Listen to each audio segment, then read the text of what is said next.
ଚାଲନ୍ତୁ ଆଜି ଆମେ ମହାନ ଗାୟକ ସ୍ୱର୍ଗତ ହ୍ୟୁମାନ ସାଗରଙ୍କର ଜୀବନ ବିଷୟରେ ଜାଣିବା। 25 November 1990ରେ Balangir ଟିଟଲାଗଡ଼ରେ ଜନ୍ମିଥିଲେ Humane Sagar.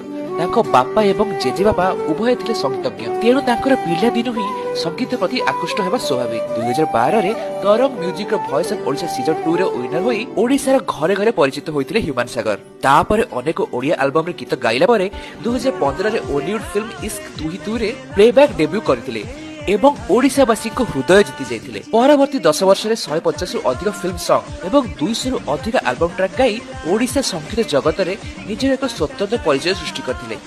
2017ରେ voice of Odisha କୋ କଣ୍ଟେଷ୍ଟେଣ୍ଟ ଶ୍ରେୟା ମିଶ୍ରଙ୍କ ସହ ବିବାହ ହୋଇ ଗୋଟେ କନ୍ୟାର ପିତା ସେ ହୋଇଥିଲେ। କିଛି ଦିନ ପରେ ତାଙ୍କର ବିବାହ ବିଚ୍ଛେଦ ମଧ୍ୟ ହୋଇଥିଲା। 2025 17 ନଭେମ୍ବର ସୋମବାର ରାତିରେ ଏମ୍ସ ଭୁବନେଶ୍ୱରରେ ମଲ୍ଟି ଅର୍ଗାନ ଡିସଫଙ୍କସନ ଯୋଗୁଁ 34 ବର୍ଷର ଏହି ଲୋକପ୍ରିୟ ଗାୟକର ସ୍ୱର ସବୁଦିନ ପାଇଁ ଶାନ୍ତ ହୋଇଗଲା।